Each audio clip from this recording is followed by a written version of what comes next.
You describe yourself after the injury as having a wide range of frontal lobe deficits, and today none seem to be apparent. Where in that continuum of 24 years do you think you started to really get ahead of the curve on the things that had been such a problem for you early on after your injury?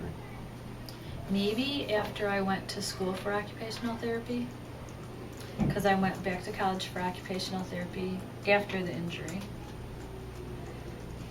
I got my certification in 1992, so I started the college classes in 1990.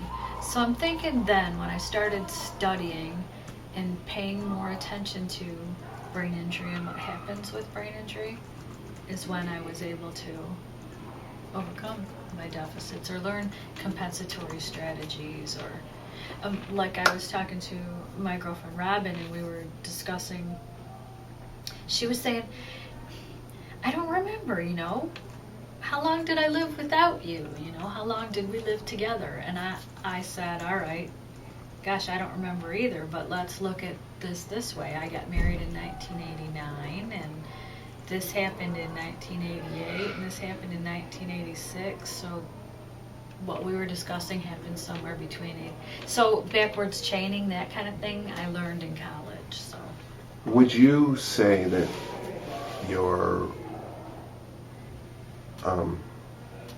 recovery took 3 years, 5 years, or 15?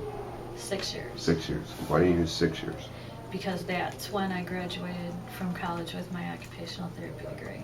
Before I got that degree, I didn't feel comfortable in the world of the non-brain injured, and I know that I relied on others greatly before I got that degree. How would you compare the value of having gone back to work at a job that at least was somewhat familiar and the people were familiar in terms of your overall recovery with that process of going on to college and getting a degree? If I understand this correctly, when I went back to work for the Board of Realtors, I had the attitude that I was trying to become who I was.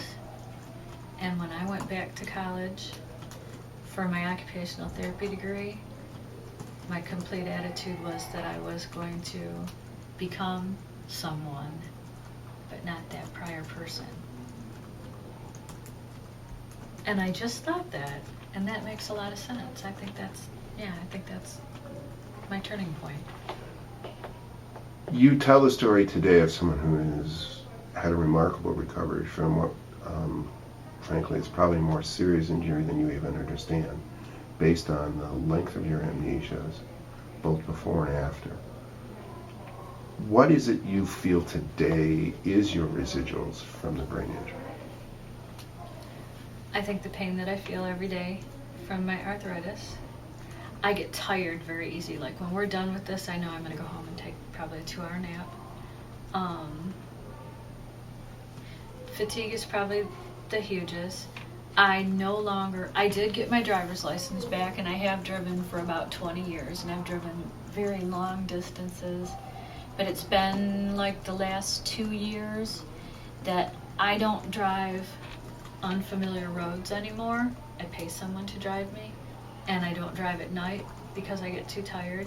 This happened to me in a car, and I'm not going to make it happen to someone else. So that's a residual. I lose words. Middle-aged women tell me that that's regular, so I can maybe fake it into being regular as opposed to a residual.